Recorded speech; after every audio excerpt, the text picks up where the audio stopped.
Morning friends, welcome back to my channel. কেমন আছো তোমরা সকলে? আশা করছি ভালো আছো। আজকে আমি কিন্তু একটু বেশি ভালো আছি। কেন বলো তো? কারণ আজকে হলো আমার সব থেকে কাছের মানুষ, আমার সব থেকে প্রিয় মানুষটার আজকে জন্মদিন। তার জন্য আমার দিনটা তো আজকে একটু বেশি স্পেশাল। তো সেটা কে বলো তো? তোমরা কিছু গেস করতে পারছো কি সেটাকে? পারলে গেস করতে? হ্যাঁ, একদম ঠিকই ভেবেছো। আজকে তোমার দাদা ভাইয়ের জন্মদিন। তো প্রিয় মানুষের জন্মদিনটা তো সবার কাছে খুব স্পেশাল হয়, তো আমার কাছেও কিন্তু খুব স্পেশাল। তো আজকের এই স্পেশাল ডেটা কিভাবে কাটাচ্ছি এবং কি কি করছি আজকের দিনটাতে, সেটা কিন্তু পুরোটা তোমাদের সাথে আমি শেয়ার করব। তো সঙ্গে থাকবে তো? পুরো ব্লগটা কিন্তু দেখো। তো প্লিজ বন্ধুরা সঙ্গে থেকো এবং পুরো ব্লগটা কিন্তু দেখো। তো দেখো বন্ধুরা, এরপর তো আমরা চলে এসেছি রেডি হয়ে পুজো দিতে। দেখো পিকুবাবুর জুতোর আমি একটু ফুলে দিচ্ছিলাম। এখানে এই যে চলে এসেছি মন্দিরে। এবার চলো ভিতরে ঢুকি। আর এখানে দেখো পিকুবাবুর বাবা আর পিকুবাবু মিলে এখন ঘন্টা বাজাতে শুরু করে দিয়েছে এসেই। তো পিকুবাবু তো চেষ্টা করছিল, পারেনি, সেজন্য আবার চলে যাচ্ছে। তো এরপরে এখানে ঠাকুরমশাই অলরেডি পুজোটা শুরু করে দিয়েছিল আমাদের। তো আমরা পুজো দিতে শুরু করে দিলাম। এরপর অঞ্জলি শুরু হয়ে গেছে। তো চলো তোমরা ভিডিওটা দেখতে থাকো এবং সঙ্গে থেকো।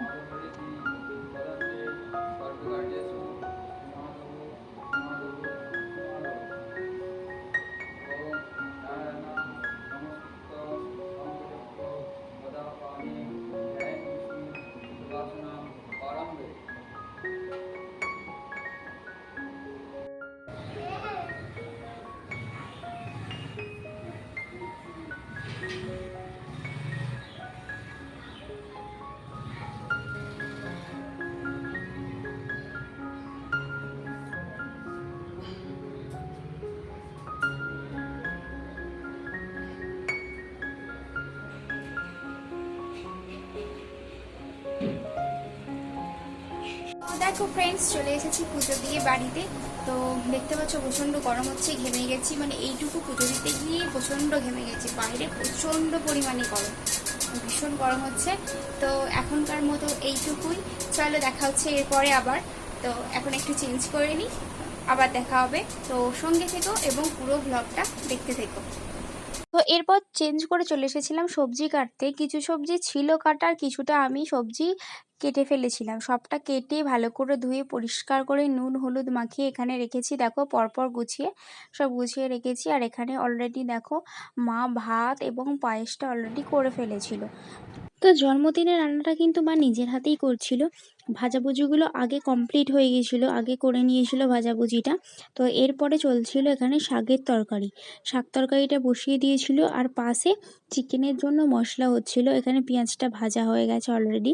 তো ভাজাগুলো হয়ে গিয়েছিল বলে আমি পিকুবাবুকে খাওয়াতে চলে গিয়েছিলাম।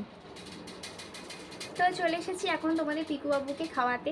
কারণ ওর বাবার খেতে একটু লেট হবে, এখনও রান্না চলছে, এখনও কমপ্লিট হয়নি। পিকুবাবু তো একটু তাড়াতাড়ি খায়, তো পিকুবাবুকে ওই জন্য খাওয়াতে চলে এসেছি।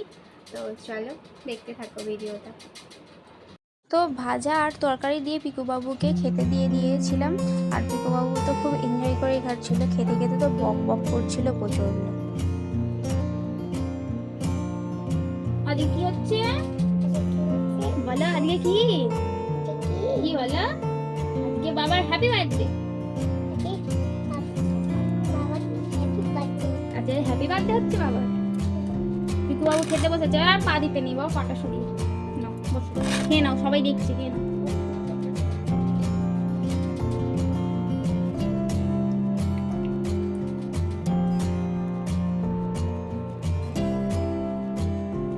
ওরা দুষ্টুমি করতে নেই, সবাই দেখছে তো। তো পিকুবাবুর খাওয়া হয়ে যেতে তোমাদের দাদাভাইকে এবার খেতে দিতে চলে এলাম।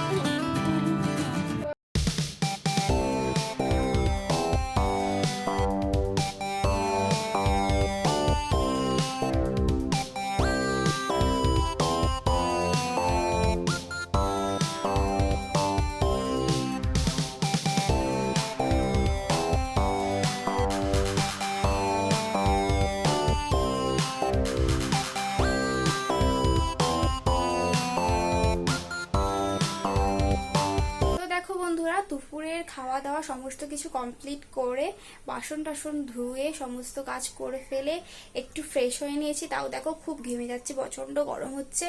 তো এবারে একটু রেস্ট নিয়ে নিই। তো এরপরে আবার সন্ধ্যেবেলা দেখা হবে একটু নতুন কিছু চমক নিয়ে। তো সঙ্গে থেকো এবং প্লিজ পুরো ব্লগটা দেখতে থেকো। তো দেখো বন্ধু, সন্ধে হয়ে গেছে।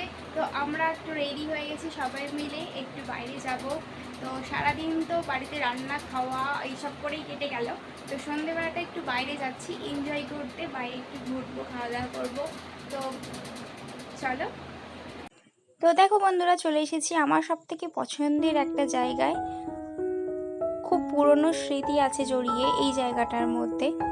তো এই জায়গাটায় এলেই সেই স্মৃতিগুলো মনে পড়ে যায়। তো তোমরা দেখে নিশ্চয়ই বুঝতে পারছো হয়তো যে আমি কোথায় এসেছি, আমরা এখন কোথায় বসে আছি, অ্যাকচুয়ালি কোথায় আছি আমরা বুঝতে পারছো নিশ্চয়।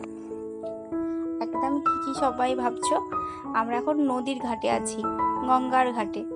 তো এই ঘাটটা কিন্তু আমার খুবই প্রিয় আর খুবই পছন্দের, মানে এখানে আমার পুরনো স্মৃতি জড়িয়ে আছে। দেখো কত সুন্দর লাগছে দেখতে, দেখো ভিউটা দেখছো কত সুন্দর লাগছে দেখতে। উফ, এমন প্রাকৃতিক সৌন্দর্য আর এমন মনোরম হাওয়া, উফ সত্যি প্রাণটা ভরে গেল। তো চলো তোমাদেরকে দেখাই সেই স্মৃতির জায়গাটা। এই দেখো গাছ, সেই একটা গাছ রয়েছে দেখছো পরপর, এই যে এই গাছটা, এই গাছের সামনে দেখো কয়েকটা মেয়ে দাঁড়িয়েছে, ঠিক ওই পজিশন ওই জায়গাটাতেই কিন্তু তোমার দাদা ভাই আর আমি মানে বিয়ের আগে আসতাম, এখানে বসতাম আর প্রাকৃতিক সৌন্দর্য দেখতাম। মানে বিয়ের আগের ব্যাপার বুঝতেই পারছো, কত একটা ভালো মনোরম একটা স্মৃতি। তো এখানে এলে সেই স্মৃতিটার কথা মনে পড়ে, তো স্মৃতিচারণ হয়ে গেল। তো স্মৃতিচারণ করতে গিয়ে মনে পড়লো ভুট্টা ভাজা খাওয়ার কথা। তো এখানে এলেই কিন্তু ভুট্টা ভাজা খেতাম। তো চলে এসেছি দেখো ভুট্টার দোকানে, এখানে ভুট্টা বিক্রি হচ্ছিল, তো ভুট্টা কিনতেই চলে এসেছি।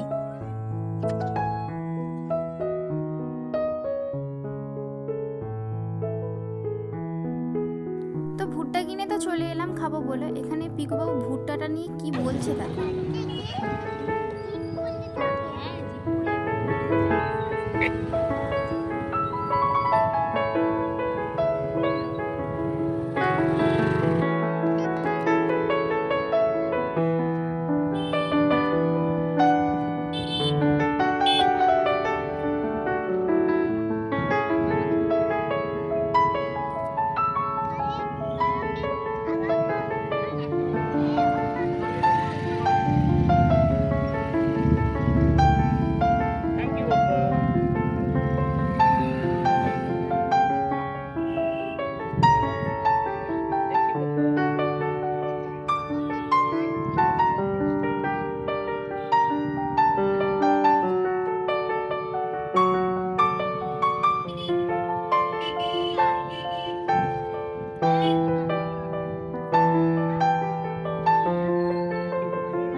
খাওয়া দাওয়া হয়ে যেত, এবার আস্তে আস্তে বাড়ির দিকে এগোলাম, কারণ ওয়েদারটা একদমই ভালো ছিল না, যখন তখন বৃষ্টি চলে আসতো। তো সেই জন্যই চললাম বাড়ির দিকে। তো পিকুবাবু যেহেতু আইসক্রিম খাবে বলেছিল, তো সেই বাড়ি আসার সময় দোকানে একটু ঢুকেছিলাম দরকারি কিছু জিনিস নিতে, আর তার সাথে আইসক্রিমও নিয়েছিলাম। মানে এই দোকানটাতে একসাথে সব কিছুই থাকে, পাওয়া যায় একসাথেই, তো আসার সময় একটু আইসক্রিম নিয়ে নিলাম, পিকুবাবুর একটু আইসক্রিম খাওয়ার ইচ্ছা গিয়েছিল। তো চলো এবার বাড়িতে দেখা হবে। তো দেখো বন্ধুরা, ঘোরাঘুরি কমপ্লিট করে চলে এসেছি বাড়িতে। তো এবার এই যে তোমার দাদাভাই দেখো আইসক্রিম নিয়ে চলে এসেছে। আসার সময় তো আইসক্রিম কিনেছি, এই যে বসে পড়েছে খেতে আমাকে ছাড়াই, দেখছো?